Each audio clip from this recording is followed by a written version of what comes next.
welcome to Ask Win, and just another quick programming announcement that I forgot to do yesterday.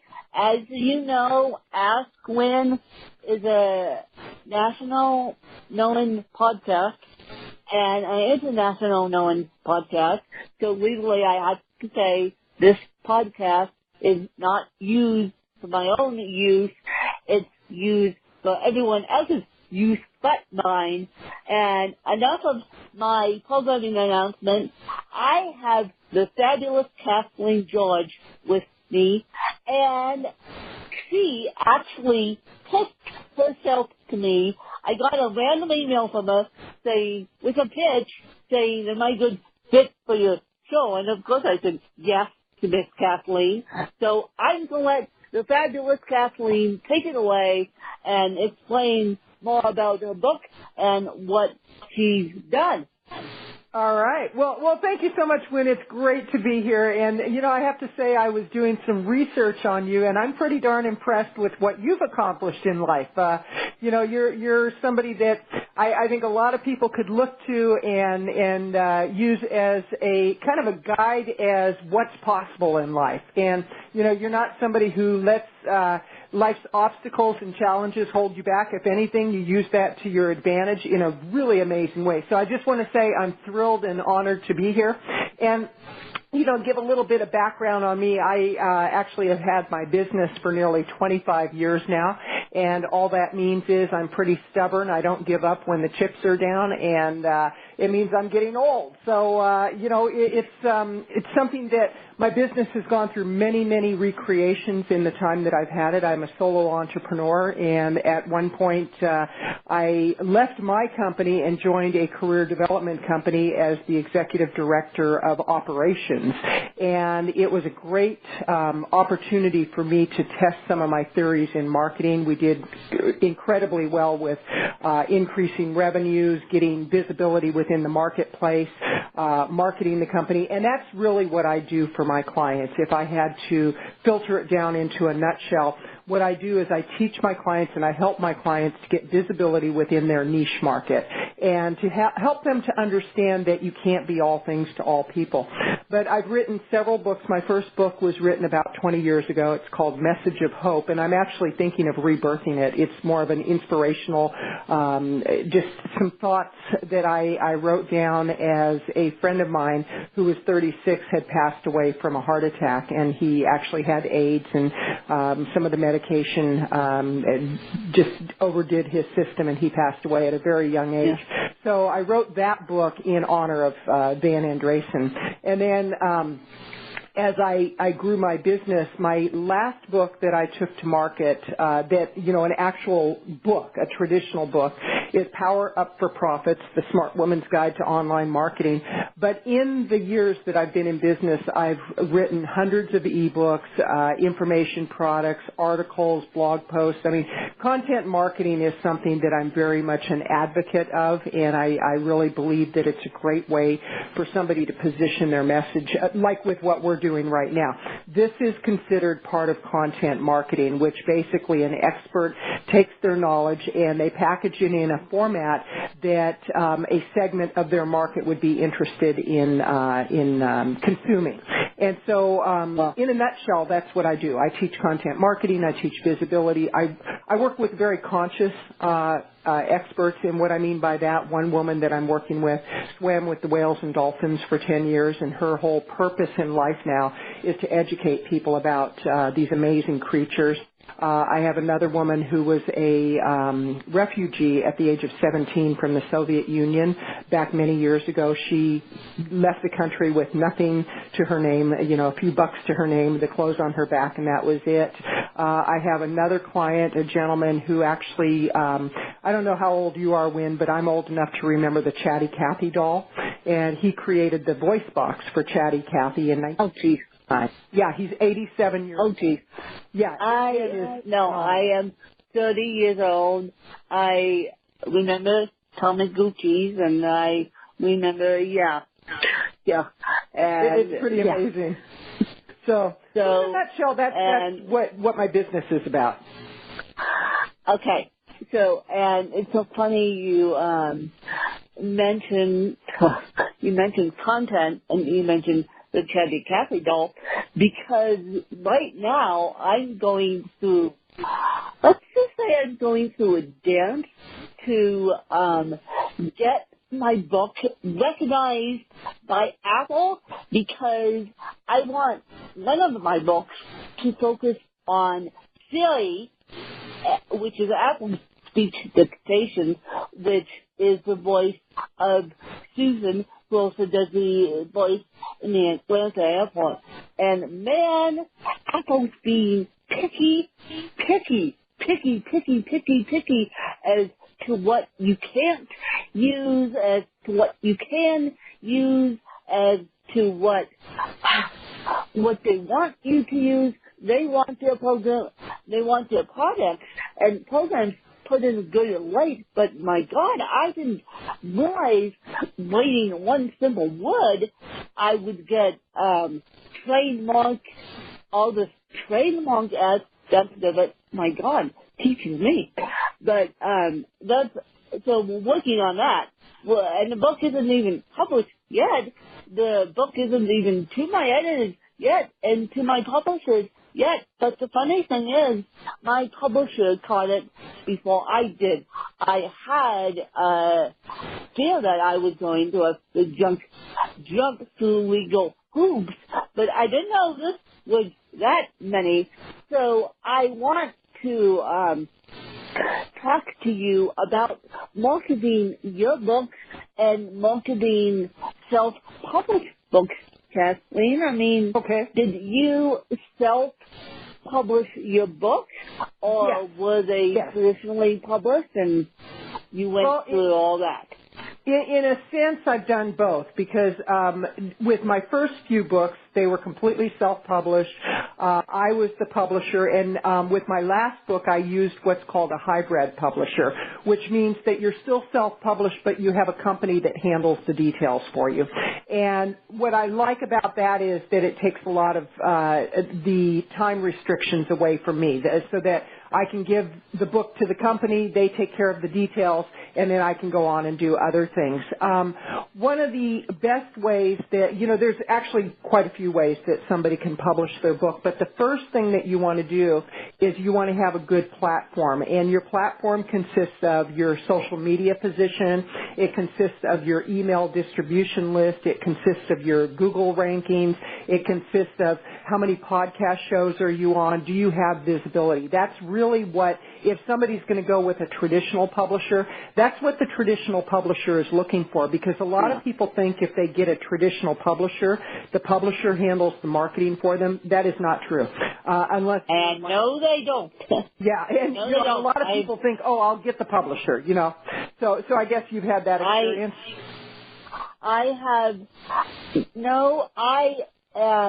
This would be my third time out of the chute trying to query a traditional publisher.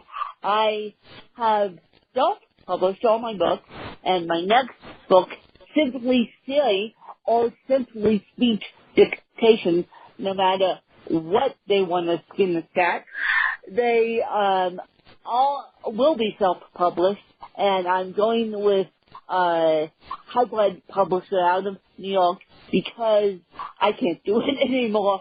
I can't do it anymore because the reason why I can't, it's not because I don't have the technical skills, it's because anybody can publish a book on Amazon without being edited. And I'm not kidding. Amazon will let you publish anything on Amazon that your little heart desires. So you can say, I have a book in 2 seconds flat without editing. Well, the good edited books get stuck at the bottom of the heap, because those of us who paid for editing drives me nuts, because all these unedited books are selling like hotcakes, and yet the good edited books like mine and Kathleen's are not selling at all, because Amazon is letting everyone in the golden gates of Amazon. Right. And it's kind of a double-edged sword of the opportunities that we have nowadays. Virtually anyone can get a book to market, which means virtually anyone can get a book to market, and they may not have a good book, like you said. A lot of them aren't edited. And I recall a woman had sent me her book and asked if I would do a review on it. And I had to write her back after reading part of the book, and I said, I really can't, in all good conscience, do a good review on this. I said, you really need to invest in an editor. There were so many spelling mistakes. There were so many punctuation mistakes. And, it's worth investing in somebody to edit your book. And there's three primary types of editors. You have your copy editor, you have your sentence structure editor, and you have your proofreader. And if nothing else, at least have somebody proofread your book, because you may be shocked at what they discover in your writing. Some people think they can do their own editing, and it's like being a doctor and self-medicating as a doctor. You don't want that. You want to go to another expert. So, you're so correct, Wynn, in the fact that a lot of people are putting garbage up on Amazon, which really hurts the industry. They think that they're going to make a quick buck, and the reality is you want to look at the long term. You want to look at sustainable models of how to run your business. And to me, what I use books for, I use books to build my business. I do have one coming out this year. I don't know when it's going to come out because I'm still working on the rewrite, but it's my memoir. And that's a completely different type of writing compared to a business book. It's much more emotional. It's much more, a lot of feelings come up during the writing that when I write a business book, these kind of feelings don't come up, but just real personal stuff. No, and I have traditional business books. I get them made up, but I use my books as a business card, and I think that's the next best thing, to use your book and to use your platform as a business card. Now, Kathleen, speaking of books and speaking of your favorite book, what is your favorite book? It doesn't have to be a business book per se, but it has to be a book that you go back to time and time again and just love. That is such a great question, Wynn, and I would say my favorite book of all times, because it had such an impact on my life, is called The Magic of Believing by Claude Bristol. I read that book probably 30 years ago for the first time, maybe 35 years ago, and from time to time, I usually give my books away to people that I know are going to be really appreciative of getting them. Oftentimes people that can't afford to buy books, I box up, 10, 20, 30 books and send it off to them. But that book, I buy it over and over and over, and oftentimes it's a used version that I'm buying because it was first published, I think, in 1948. But it's all about the power of our thinking and, the power of not positive thinking, but truly what thoughts we have do create our reality, and we either are focusing on what we can do or we're focusing on what we can't do. But The Magic of Believing definitely is the book that I would say is my favorite of all time. The Magic of Believing, you guys, and you may have to go down a rabbit hole about that one because it's used, as Kathleen said, and so you may have to buy it off eBay or buy it off Amazon. Right. Just type in The Magic of Believing, and then you guys will find it. I wonder if they have an audio book. I don't think they do because... I don't think they do. I don't think they do, you guys. So no audio book for that one. But The Magic of Believing, go eBay it or go Google Amazon and show it, because I know someone has it out there and they will sell it on Amazon as an independent seller. I know that. So The Magic of Believing. And now, Kathleen, what if you had to be educated by anyone inside or outside your field? Who would it be and why? Well, the person that I would love to be educated by, it no longer is possible because she has passed away, but Maya Angelou. And again, if you had to say what are some of your favorite books and who is your favorite author, just about anything that she wrote, I'm fascinated by. I love her story. I love her tenacity. But it was always a dream of mine that I would be able to meet Maya Angelou and learn from her. And so I used her books as a way of being taught by her, but that's who I would say. And Kathleen, as I would love to ask you, what's the hardest part of your business on a daily basis? What would be your advice for the entrepreneur that wants to leave the 9-to-5 day job? Then I'll do a big announcement, you guys, that you don't even know about. And so what's the hardest part of being an entrepreneur? And Kathleen, were you ever in 9-to-5, or are you a real breaker like me that doesn't like to follow in the 9-to-5 aspect? Yeah, I worked a corporate job. I actually worked for a company called GTE, and it was a multinational, huge, massive corporation. So I've done the 9-to-5 routine, and I would say the hardest part of running a business is running a business. It's truly running it like a business, where a lot of people, they have this dream in their heart that all they need to do is have a passion, and that passion is going to sustain them. Well, you need to really look at how you're setting your systems up. You need to look at how, have you set yourself up for the right tax structure? Are you a corporation?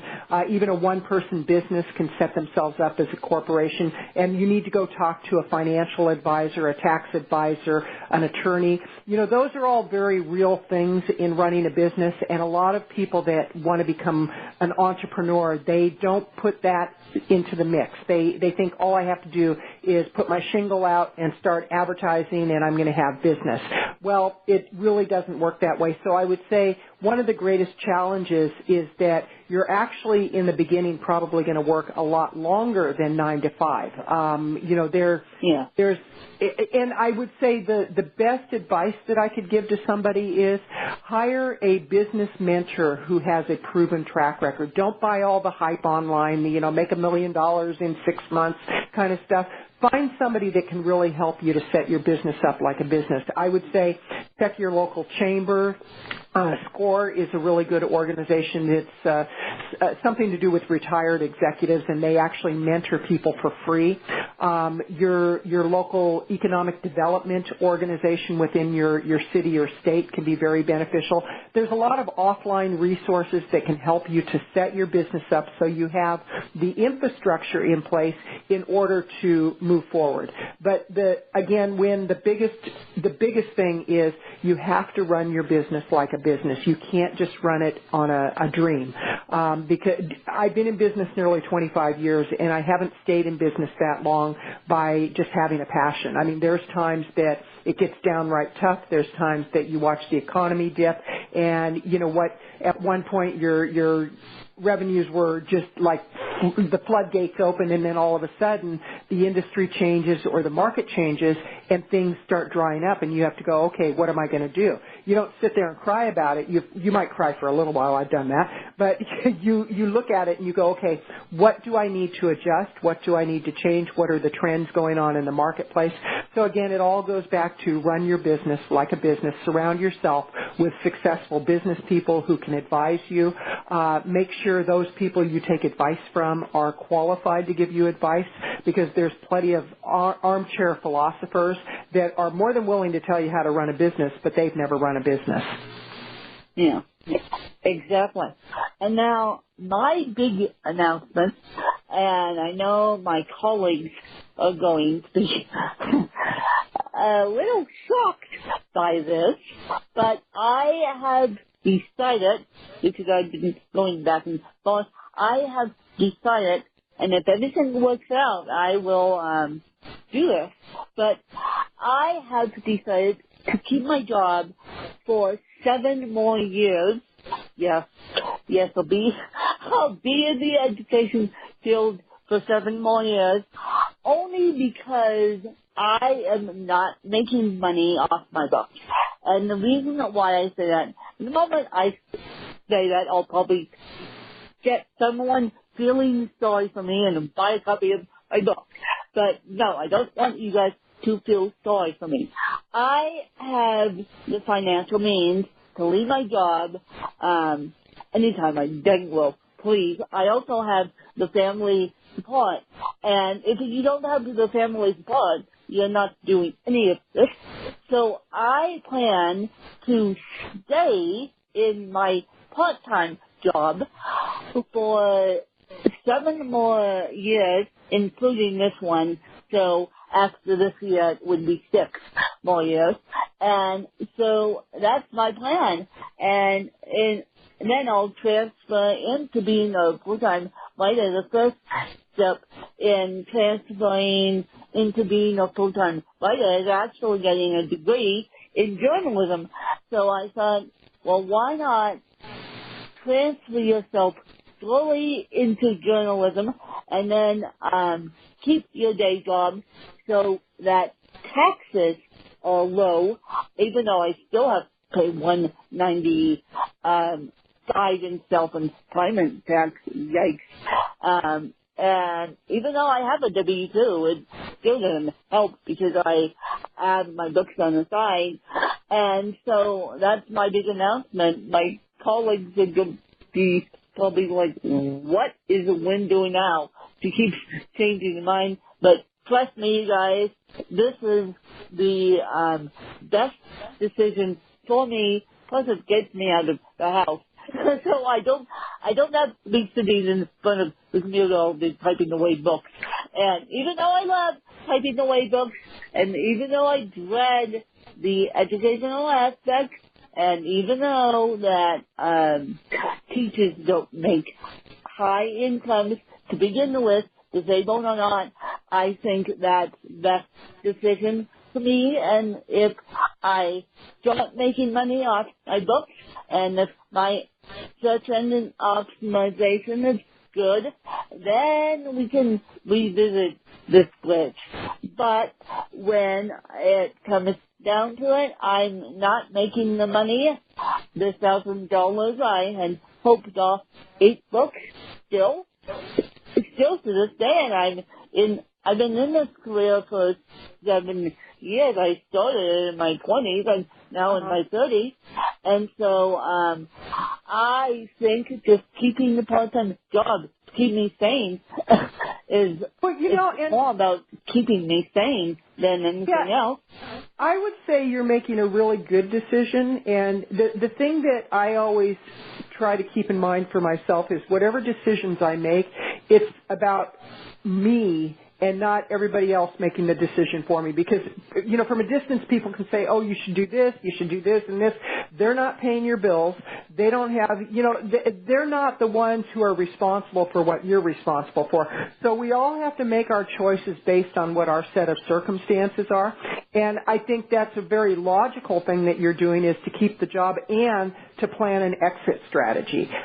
Where a lot of people, myself included, when I decided to start my business, I had no exit strategy. It was just like, okay, I'm quitting my job and I'm starting a business. It's like I didn't have the skill set that I have today, and if I were to do it over, I would have done it differently. And I think the way you're doing it is logical, and as long as you have a course of action to take every single month, you'll be fine. So I think that we have to. Thank you for saying that. Yeah, absolutely. And I think that we have to always remember the people advising us, they're not the ones that are responsible for the things that we're responsible for, and so it's really important that we make decisions based on what our personal desires and needs are, what our direction in life is, what our set of circumstances is. It's all relative. I have a very dear friend that she and I both used to go out doing speaking engagements together, and she was the last person that I thought who would get a job, especially a government job. Well, her husband had a very serious accident which left him permanently disabled, to the point that he went from having the the abilities of a man in his 50s, and he was close to 60 at the time the accident happened, to where he literally had the intelligence of about a 12-year-old. So they were given a set of circumstances that were really tough. She made a decision to stop doing her business full-time, and she got a job with a government agency. She's been with that agency now for about 15 years. She's a director. She's got great benefits. And she said, I had to make decisions based on my set of circumstances, not anybody else's. So I think oftentimes people think that they should be advising us when in reality they should keep their nose out of our business. Yeah, and also, even though every time I say to my day job, I want to leave, they're like, no, you're not, because we love you, and no, you're not. If you leave us, we'll be sad, and no, you're not leaving. And I have had this job since 2010. I also was a student at the school, so I know the philosophy backwards and forwards and upside down too. Right. So I could do this job in my sleep practically, and I teach, which I teach kids. Even though I consider myself a full-time writer, I do teach kids on the side to keep my sanity and keep my day job, keep my W-2, and even though my day job does not provide me health insurance, it's still a nice thing to have, to balance out the self-employment taxes. I mean, I started paying self-employment taxes in 2014, and I'm like, yikes, I'm not getting a W-2 anytime because I realized that the W-2 was a blessing in disguise. I thought I would just make a leave after 1 year. I'm like, yikes. No, when I looked at my TurboTax, and I'm being dead serious, you guys, when I looked at my TurboTax, I'm like, I wonder, without a W-2, would this go up? And of course it would. And so I'm like, let's keep the TurboTax happy. Let's keep Wynn's sanity happy, because being a journalist, you have a lot of health issues. One of them is sitting, which my body can't do due to cerebral palsy. I'm anti-cerebral palsy. I like to move and use my legs and do all that stuff. So I would love to exit out of the day job as quickly as possible. I know you guys want to exit out of your day jobs, or the college students listening to this want to exit out of college soon and get on their merry ways, but at the same time, you're going to have to look at the benefits of self-employment taxes versus a W-2, because with the W-2, as Kathleen will tell you, and as I will tell you, they do all the footwork for you. Oh yeah. Well, you brought up some really valid points about taxes and about health insurance, and when you're self-employed, a lot of people don't put that into the equation. They say, okay, I made $1,000. We'll just use that as a number. I made $1,000. Well, no. Once you take taxes out and you take all the other stuff, your insurance, you have to have certain types of insurance depending on the type of business that you have. For about 4 years, I had an off-site office space, and it worked really well. And I just a few months ago made a decision to move back into my home. And while I was at the off-site space, I was paying a few $100s a month just for insurance, even though I hardly ever had anybody come to my office. In case somebody walked in my office and tripped, I was covered. And it was outrageous, So it's like there are expenses as a entrepreneur that you really want to look at that before you make that big leap. Really understand what you're getting yourself into. And, in some cases, it's right for you to leave a job. In other cases, you may be making a wrong decision. So really give it some thought and talk to people who have been there, done that, who can really advise you in the best way possible. Yeah, and talk to someone outside your family. Oh, don't talk to family. No. I love the use syndrome comics with books. I love the use syndrome comics with journalism degrees. I know that's going on. I live with my dad. So, and he won't be listening to this, although on the occasion he does. But, he said to me, are you getting a job in journalism as a part-time job? And I said, look, I'm trying, but the newspapers are all going online. So, yeah, that chance I'll be doing newspaper journalism. I'm trying, I have the degree. Now I just don't want to use the degree to its full potential. But my original degree, as I said, is in education. So 4-7 more years I'm stuck in the education field, and I'm hopefully with the education aspect of journalism, I'm hopefully going to get these smart Alex off their asses, and I'm sorry to put it, to give teachers a bigger paycheck. Maybe if they see me as a journalist, someone will listen to me, and someone will give a teacher a bigger paycheck because of my work. Thank you very much.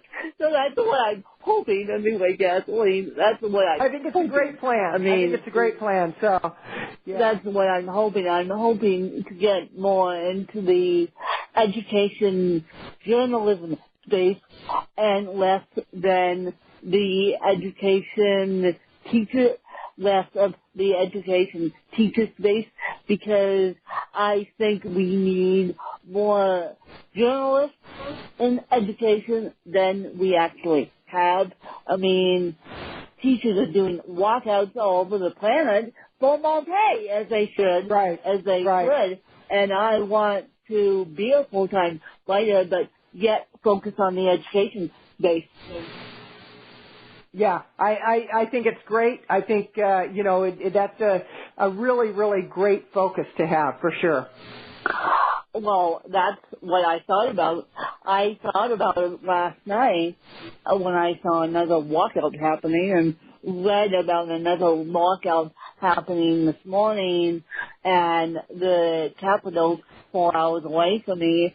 And I'm like, well, maybe we should get a journalist in there who's actually been in the education space, who actually has a disability, who knows what it is to be in the education space, instead of all these governmental nitwits trying to deal with all these teachers, and the teachers are trying to deal the best they can. I mean, it's the best they can, but I thought about it last night. I'm like, I want to be a journalist that not only focuses on fashion, but really focuses on the educational space, because I've been there, done that. This will be my 12th year in education. Yeah, I know. Good on me. But I'm like, well, with the education system changing, we kind of need to have the journalists beat to a different drum. And even though I am going to be focusing on fashion and writing, my true calling is educational journalism. I think it's great. And, there's plenty of online resources. There's blogs. That's the beauty of writing today, is that In years past, we were rather limited. Today, there's unlimited opportunities, and we just have to carve out a niche. And then once you carve out that niche, then you go deep into that niche. Like for yourself with the educational writing that you want to do in journalism, I would say look for blogs that are along that whole theme and genre. And I bet you there will be so many different opportunities for you to do that. Yeah. Well, I have to now look into it as my graduation gets closer. I can't believe I'm graduating with a degree I actually want to use. And even though I was kind of forced by my mom to go into education, she kind of really didn't support my creative career, and I've had a creative career since 2006. My family supported it, but she supported it, but to the extent of she came from Canada, so she immigrated here, but she came from the philosophy of you got to be a doctor, you got to be a lawyer, you got to be a teacher, and so that was a creative entrepreneur. Mom and I still supportive, but Dad is completely supportive.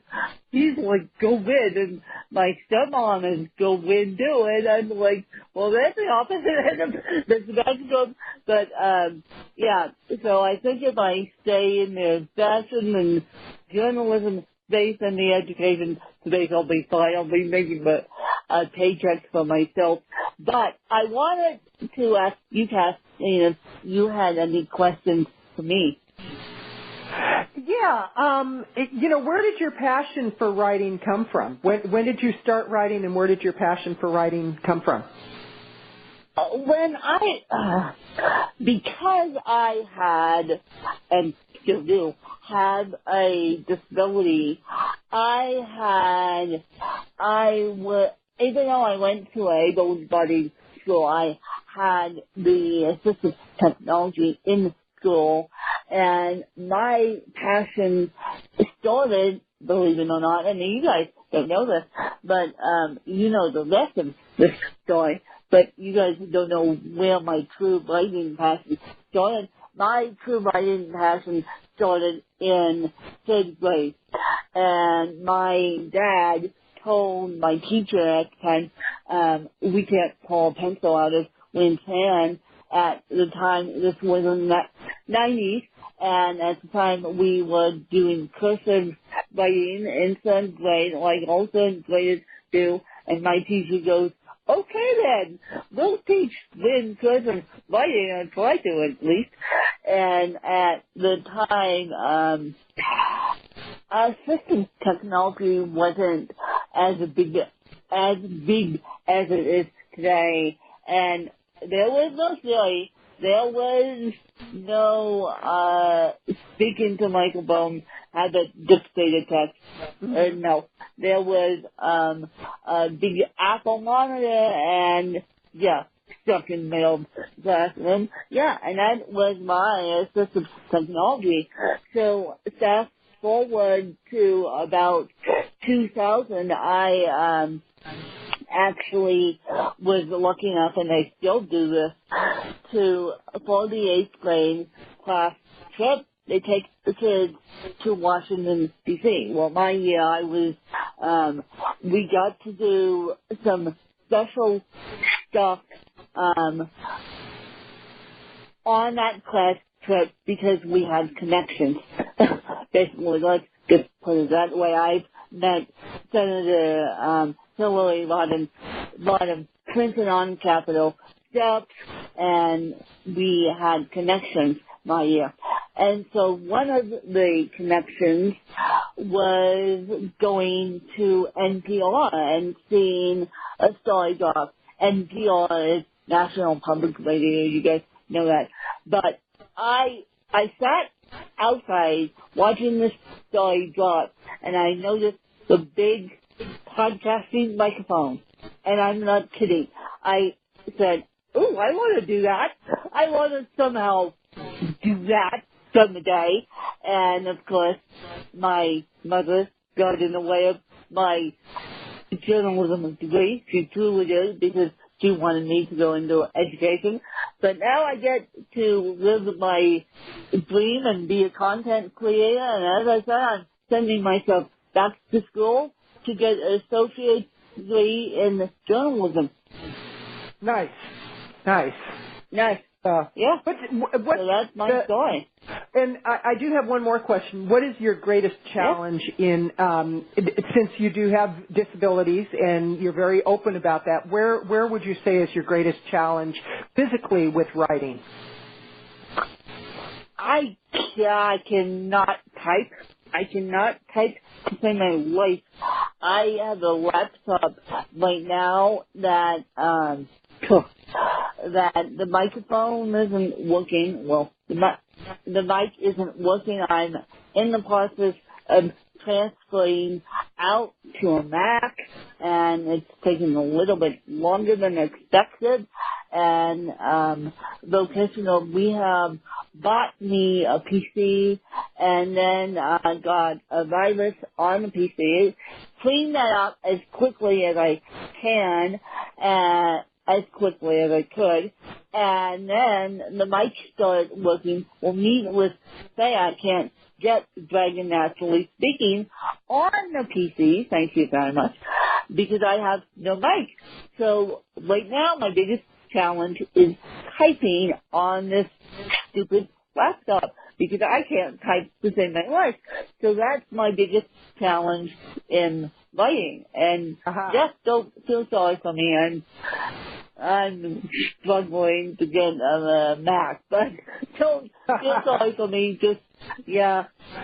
But that's my biggest challenge. I can't type. So what I do is type on my phone and put it in the discussion board that way. And you say, no, I use say, like the No Tomorrow, if I could get access to Dragon Naturally Speaking, I would.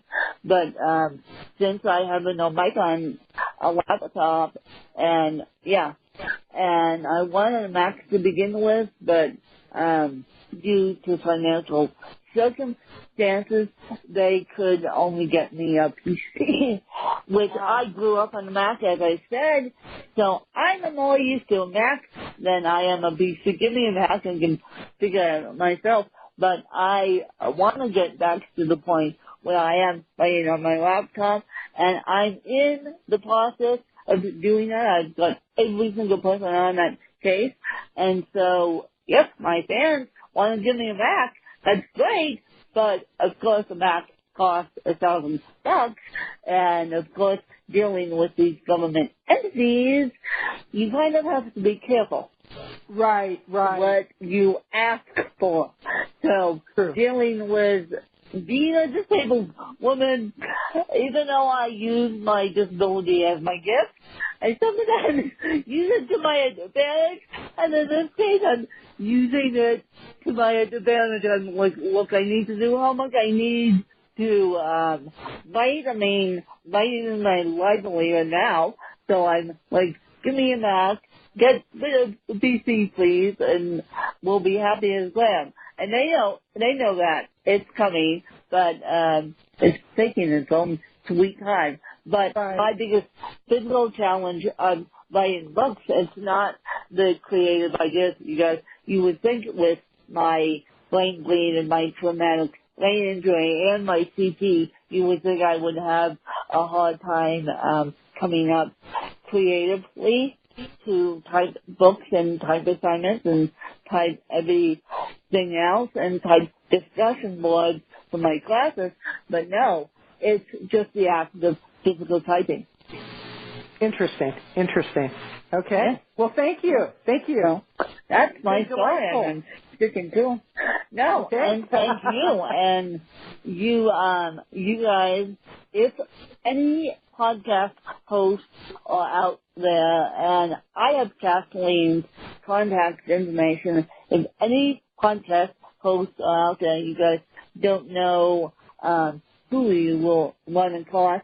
As I said at the top of this phone call, Kathleen did a beautiful pitch to me, and so if any podcast host are out there, I give to you, Kathleen, to interview and just have fun, and I hope you guys enjoyed this interview, and I certainly did. I mean, Kathleen got to talk about her books, and where can people find you, and of course, where can people find your books? Okay, well, thank you for asking, Wynn. They can find me on my website at powerupforprofits.com. That's powerupforprofits.com. Or they can go to Amazon to get my books, and all they have to do is key in my name, Kathleen Gage, and it's Gage, and they'll find a list of books that I have that are currently available. So thank you. Yeah. And so I presume your books on Kindle and in paperback. Yes, some are on Kindle, not all, but some are on Kindle, and then some are only on Kindle. So when you go to my Amazon page, you'll see. Okay. You'll see. Okay. Well, pick up the Kindle, you guys. But I know Kathleen is working with a hybrid publisher, but this is my public announcement for the day. Please, please, please, please, please leave a review for Kathleen's books if you go and pick them up. And it doesn't have to be a nice 5-star review. It doesn't have to be a nicely sugar-coated review. It just has to be a review because all these independent publishers and these hybrid publishers, they will see Kathleen has new reviews on her books, and I would like you to do the same with my books, you guys.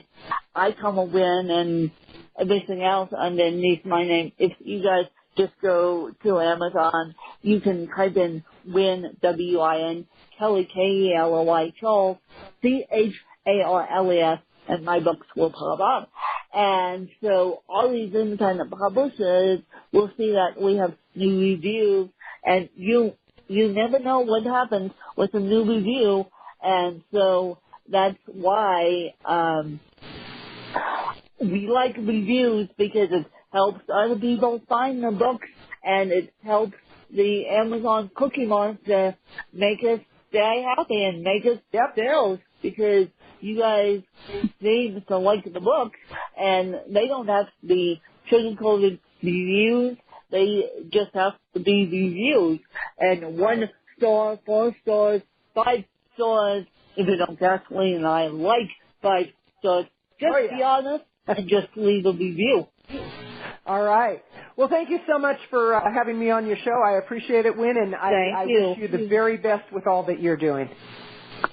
Thank you. Bye. Okay. Bye-bye.